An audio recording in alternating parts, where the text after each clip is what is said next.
Bismillahirrahmanirrahim. Assalamualaikum warahmatullahi wabarakatuh. Waalaikumsalam warahmatullahi wabarakatuh. Alhamdulillahi wa kafa, wassalatu wassalamu ala nabiyyina al-mustafa wa ala alihi wa ashabihi wa man ittaba'al huda. Amma ba'du. Bapak-bapak, ibu-ibu, para asatiz, para tokoh masyarakat, tokoh agama yang dirahmati oleh Allah Subhanahu wa taala. Bersyukur kita kembali panjatkan kehadirat Allah. Alhamdulillah. Hujan alhamdulillah. Panas alhamdulillah. Ibu, bapak, kalau kita banyak mengucapkan alhamdulillah, maka kebahagiaan akan datang kepada diri kita. Karena setiap kejadian itu pasti ada nilai positifnya. Nggak ada kejadian itu negatif semuanya. Maka mari kita lihat sisi positifnya. Ada orang kaya yang ngeluh terus hidupnya. Enak apa enggak, Bu? Enggak enak. Hidup ini penuh masalah kan? Yang bujangan, jomblo, ada jomblo di sini? Yang jomblo masalah. Setelah punya istri, punya suami, bukan berhenti masalahnya, tambah banyak masalahnya. Belum punya anak, masalah enggak? Masalah. Setelah punya anak, makin banyak masalahnya. Tapi letak hidup itu bukan pada permasalahan. Letak hidup itu adalah bagaimana kita mensikapi permasalahan itu. Maka kita syukuri. Disinilah makna ayat, la in syakartum la azidannakum. Bahwa kalau kalian bersyukur, maka pasti akan aku tambahkan nikmatku untuk kalian. Jadi kunci utamanya adalah alhamdulillah. Kadang-kadang Bapak Ibu nih ya, kalau lagi gerah panas kan kita suka ngeluh, wah gerah amat sih. Kalau saya kadang-kadang berpikir begini, alhamdulillah masih bisa merasakan gerah. Coba kalau Bapak Ibu meriang, ngerasain gerah nggak? Menggigil, Pak. Orang-orang udah pakai buka baju, cuma pakai singlet doang, dia pakai selimut tebel-tebel. Bajunya udah berlapis-lapis, itu aja masih menggigil. Maka ketika kita merasakan gerah, alhamdulillah, berarti kita sehat. Betul? Betul. Nah Bapak Ibu, bulan Ramadan ini bulan yang penuh bertabur rahmat, bertabur magfirah. Jadi kalau ada hadis yang sering dibawakan oleh para ustadz bahwa Ramadan awwaluhu rahmah wa awsatuhu maghfirah wa akhiruhu isqu minan nar, itu ternyata hadisnya dhaif. Ya, jadi saya ingin memberitahu hadis itu dhaif. Karena dhaif maka saya nggak pakai. Kenapa demikian? Karena bulan Ramadan itu sepanjang Ramadan bertabur rahmat dan maghfirah. Jadi bukan di awal, bukan di tengah doang. Nah, jadi tema hari ini saya akan menyempitkan pada permasalahan bagaimana menggapai rahmat Allah. Jamaah rahimakumullah, rahmat itu apa? Tetangga saya, Pak, bukan rahmat yang itu. Ya, kalau rahmat itu tetangga ibu, yang dapat rahmat cuma istrinya doang sama anak-anaknya, yang lainnya kagak dapat rahmat. Ya, rahmat itu berasal dari kata rahmah, bersatu akan kata rahima yarhamu, yang artinya adalah mengasihi, menyayangi. Maka ada silaturahim, yaitu menyambung kasih sayang. Jadi bagaimana supaya mendapat rahmat Allah? Kata Nabi, irhamu man fil ardi yarhamkum man fis sama. Sayangi yang di muka bumi, maka yang di langit akan menyayangimu. Jadi Bapak Ibu, kalau Bapak Ibu pengen mendapat rahmat Allah, sayangi orang-orang yang ada di sekitar kita. Siapa yang harus kita sayangi pertama kali? kata Quran setelah kita beribadah kepada Allah, wabil walidaini ihsana. Yang pertama kali kita sayangi, kita rahmati, kita berikan kasih sayangnya adalah kedua orang tua. Kalau yang kita sudah menikah bukan 2 lagi, Bu, 4. Bapak ibu kandung sama bapak ibu mertua harus adil. Kalau mau menjelang munggahan kemarin misalnya ya, ngirim ke bapak ibu beberapa kilogram beras, minyak goreng walaupun mahal ya Bu ya. Minyak goreng, apalagi kopi, teh, gula, maka hal yang sama juga diberikan kepada bapak dan ibu mertua, karena dua-duanya adalah orang tua kita. Jadi pertama kali yang kita harus sambung kasih sayangnya adalah kedua orang tua kita. Wabil walidaini ihsana. Bagaimana kalau orang tua kita sudah tidak ada, Pak Ustadz? Ada beberapa cara. Pertama, mendoakan keduanya. Bagaimana doanya? Tuntunan Quran memberikan tuntunan kepada kita agar berdoa, Rabbighfirli wali walidayya warhamhuma kama rabbayani shaghira. Ini ayat Bapak Ibu. Doa ini pendek, ringkas, tapi dahsyat khasiatnya. Ketika kita membaca Rabbighfirli, ya Allah ampunilah aku, wali walidayya, kedua orang tuaku, warhamhuma, dan kasih mereka, sayangi mereka, kama rabbayani shaghira, seperti mereka menyayangiku di waktu kecil. Bapak Ibu, kita minta kepada Allah agar Allah menyayangi orang tua kita, menyayangi orang tua kita sebagaimana mereka menyayangi kita di waktu kecil. Coba lihat Bapak Ibu, kalau kita waktu kecil ada nggak orang tua yang marah? Nggak ada kata kurang ajar bagi anak kecil. Ibu punya anak masih bayi, ibu lagi makan, anak ibu pipis, anak ibu BAB, ibu marah-marah nggak? Enggak kali. Misalnya ini anak nggak tahu diri, nggak tahu adab, nggak tahu sopan santun, nggak tahu emaknya lagi makan malah BAB. Enggak, kita berhenti tuh makannya Bapak Ibu, berhenti makannya. Anak kita nangis, kita tanya kenapa nak, sakit ya perutnya, kita bawa ke kamar mandi, kita cebokin, kita bersihin, kita ganti popoknya, kita ganti bajunya, kita kasih minyak telon, kita tenangin dia. Setelah dia tenang, kita makan lagi. Betul apa betul? Betul. Kita minta sama Allah seperti itu. Ya Allah, sayangi orang tuaku sebagaimana mereka menyayangiku di waktu kecil. Ya Allah, nggak ada kata marah, apalagi sumpah serapah. Orang tua kita begitu sayang sama kita. Lagi tidur nyenyak Bapak Ibu, bapaknya capek pulang malam, ibunya capek ngurusin rumah, apalagi kalau ditambah lagi ibunya kerja, anaknya malam-malam nangis. Enggak akan kita ngomel-ngomel, kita bangun sambil kantuk-kantuk, kita ngomong sama anak kita, sayang, sakit ya sayang. Kita timang-timang anak kita Pak, kita bacain sholawat, kita nyanyiin, ya kan? Jangan nyanyiin bobo Pak ya.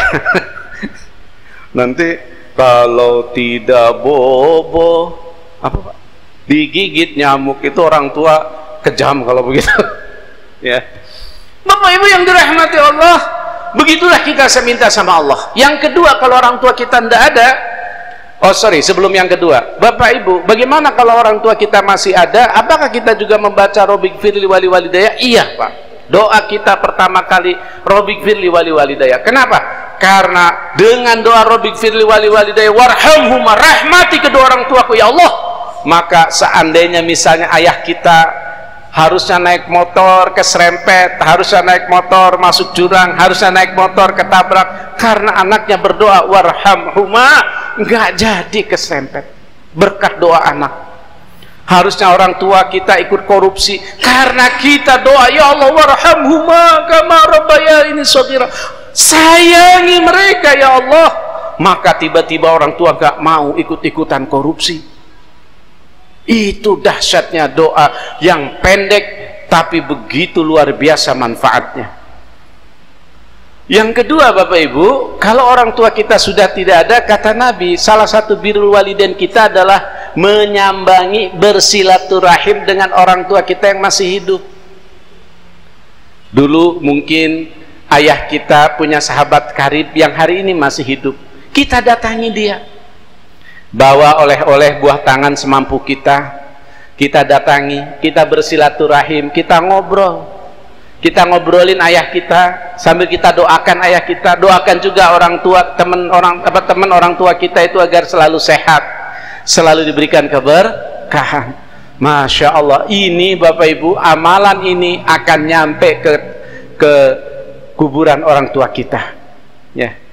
Maka jangan pelit doa Rabbighfirli wali walidayya warhamhuma kama rabbayani shaghira. Jangan ini mah menjelang Ramadan, menjelang Lebaran sibuk ke makam orang tua kita, giliran 11 bulan nggak pernah ke makam orang tua kita. Kalau saya Pak, biasanya maka ke makam orang tua itu sebelum Ramadan, ya. Pokoknya 11 bulan itu saya adalah ke sana gitu, karena makamnya dekat di Pondok Petir, ya. Menjelang Ramadan ketika banyak orang, ya kadang-kadang datang, kadang-kadang enggak, karena itu kan kenyamanan kita juga, ya. Nah, jadi Bapak Ibu yang penting doanya. Yang kedua, apa tuntunan Quran setelah orang tua? Wa atizal qurba haqqahu wal miskina wabnas sabil. Setelah orang tua kita baru kita berikan hak kerabat. Siapa itu kerabat? Orang yang dekat dengan kita. Siapa mereka? Bisa tante kita, bisa ponakan kita, bisa adik kita. Jangan begini Bapak Ibu, kita begitu dermawan, panti asuhan kita santuni, anak yatim kita berikan, tapi keponakan kita sekolah aja nggak selesai gara-gara tidak punya SPP dan kita diem. Zolim itu Bapak Ibu. Orang yang dekat dulu, wa'atizal qurba, berikan kepada yang dekat itu haknya.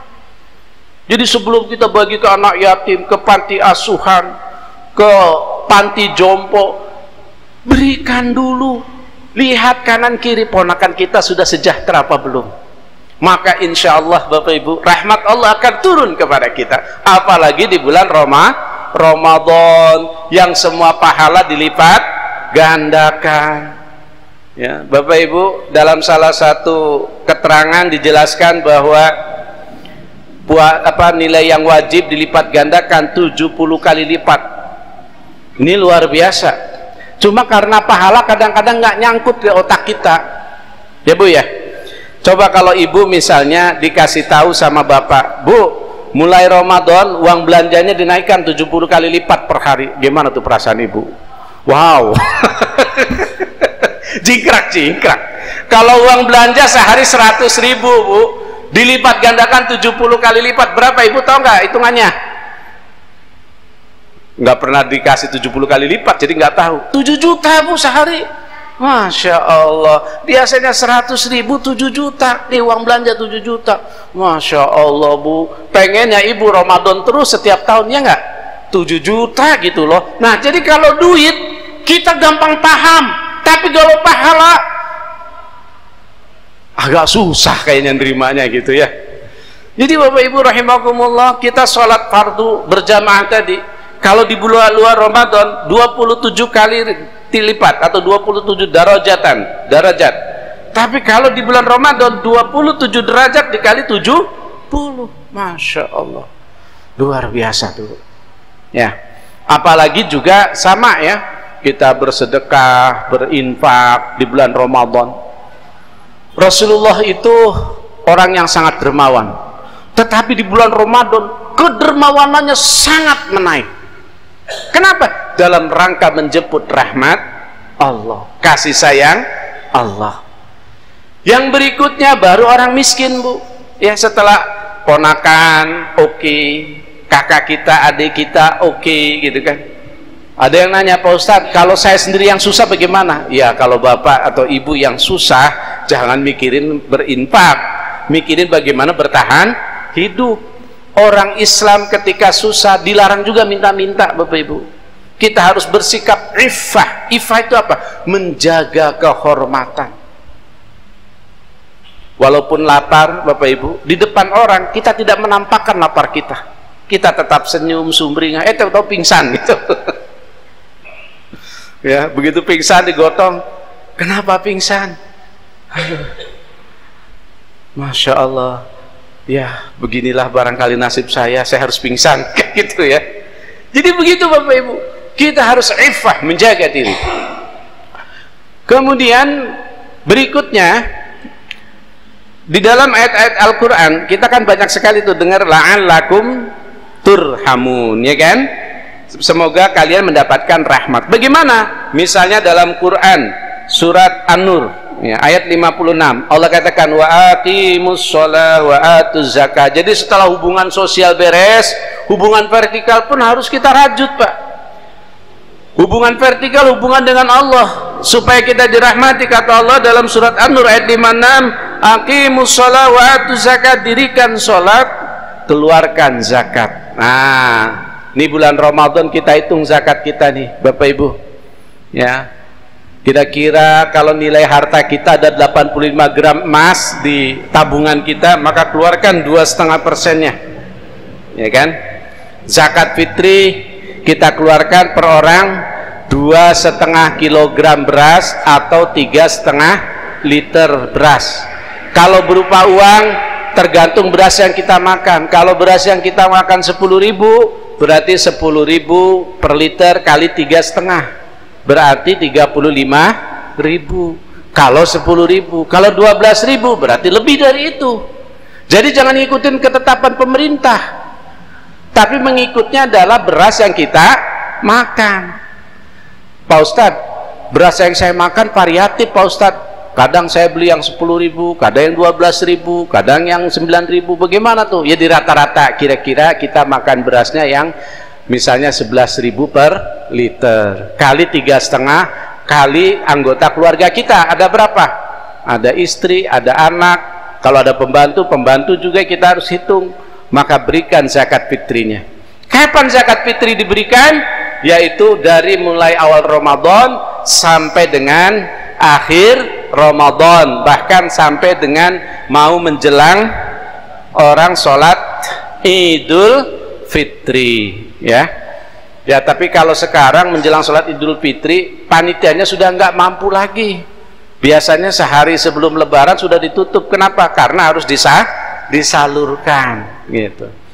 Kemudian apalagi supaya mendapat rahmat, di dalam Quran surat Al-An'am ayat 155 Allah katakan wa hadza kitabun anzalnahu mubarakun fattabi'uhu wattaqu la'allakum turhamun. Dan ini adalah kitab yang kami turunkan, mubarakun, yang penuh dengan keberkahan. Jadi Bapak Ibu, hayo kita berinteraksi lebih intens dengan Al-Quran. Saya ini ngajar Bapak Ibu, saya ngajar di beberapa perguruan tinggi ya, dosen tetap saya di UHAMKA, tapi saya ngajar juga di perguruan tinggi negeri. Anak kalau diterima di perguruan tinggi negeri rata-rata akademiknya bagus, tapi ketika saya suruh baca Quran ada yang nggak bisa bunyi Pak. Kalau kasusnya begini Bu, yang salah kita orang tua. Dalam penelitian saya Bapak Ibu, anak asalkan dimasukkan ke TPA seminggu 2 kali 3 kali, kira-kira kelas 4 kelas 5 rata-rata sudah bisa baca Quran. Berarti kalau sudah mahasiswa dia tidak bisa baca Quran, ini yang salah orang tua dong. Orang tuanya, ayo kamu les bahasa Inggris, ayo kamu les matematik, giliran Al-Quran nggak aware, nggak peduli. Ini kita nggak adil. Matematik harus jago, tapi Al-Quran harus juga kita tanamkan kepada anak-anak kita Bapak Ibu. La'allakum turhamun, supaya kalian dirahmati. Apalagi Al-Quran itu dijamin mudah Bapak Ibu. Walaqad yassarnal Qur'an lidzikr, bahwa sungguh telah kami mudahkan Al-Quran. Jadi Al-Quran itu nggak susah kata Allah. Saya punya bukti kalau Al-Quran mudah. Nih Bapak Ibu, kalau ada lomba teks bahasa Sunda, pesertanya Asep, yang kedua Widodo, yang ketiga Caniago, kira-kira yang menang siapa? Asep. Tapi giliran Al-Quran yang merupakan bahasa Arab dilombakan tingkat internasional, yang menang belum tentu orang yang native speaker with Arabic, belum tentu yang mereka bahasa ibunya bahasa Arab. Ketika Al-Quran dilombakan secara internasional, Bapak Ibu, ada orang Saudi, ada orang Mesir, ada orang Maroko, ada orang Iran, ada orang Palestina, yang semuanya berbahasa Arab sejak kecil. Tapi pemenangnya seringkali dari kita. Dulu kita pernah ada Haji Humaydi, ya, anak generasi milenial mungkin nggak tahu ya, tapi kalau Ustadz Hamid saya kira tahu, karena Ustadz Hamid bukan milenial ya, kolonial sama kayak saya ya. Muammar ZA dulu lagi pernah ada Nanang Kosim dari Semarang, juara 1 MTQ tingkat internasional. Baru-baru ini beberapa tahun yang lalu ada namanya Musa dari Bangka Belitung, juara 3 tingkat internasional. Ini artinya apa? Bahwa Al-Quran itu mudah. Yang kedua, Bapak Ibu, para mu'alaf nih, para mu'alaf yang mereka baru masuk Islam kemudian sungguh-sungguh belajar, maka dia cepat bisa baca Al-Quran. Itu setiap tazkiyah ya. Itu Sekolah Tinggi Ilmu Ekonomi Tazkiyah di Sentul Bogor. Itu orang Cina mu'alaf, tapi luar biasa, sekarang menjadi ustadz, bahkan bisa bahasa Arab. Kenapa? Karena dia belajar. Kalau mau belajar Al-Quran ternyata bisa.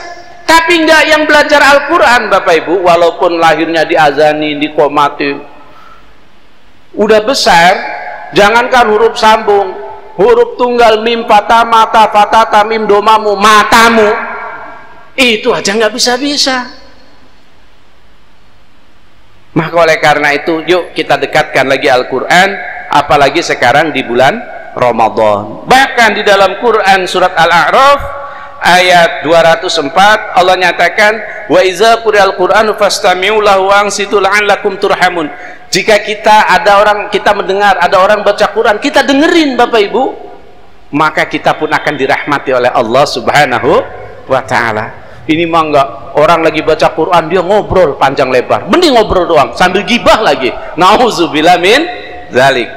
Yang terakhir Bapak Ibu, tentu supaya kita mendapatkan rahmat, kata Allah di dalam Quran surat An-Naml ayat 46, qala ya qaumi, berkata Nabi, wahai kaumku, lima tasta'jiluna bis-sayyi'ah, kenapa engkau terburu-buru dengan keburukan, qablal hasanah, sebelum kebajikan, laulastaghfiruna Allah la'allakum turhamun, jikalah engkau beristighfar kepada Allah maka engkau akan mendapatkan rahmat dari Allah Subhanahu wa ta'ala. Jadi istighfar salah satu kunci kita mendapatkan rahmatnya Allah Subhanahu wa ta'ala. Kita ketika mendapatkan rahmat, maka insya Allah kita akan selamat dunia sampai akhirat. Kata Nabi bahwa amalan kita tidak akan bisa memasukkan kita ke dalam surga, tetapi yang akan memasukkan kita ke dalam surga adalah rahmatnya Allah Subhanahu wa ta'ala. Mudah-mudahan kita semua menjadikan Ramadan ini lebih baik daripada Ramadan-Ramadan yang sudah lewat, dan kita semua mendapatkan rahmatnya Allah Subhanahu wa ta'ala. Amin ya rabbal alamin. Barakallahu li walakum fastabiqul khairat. Wassalamualaikum warahmatullahi wabarakatuh.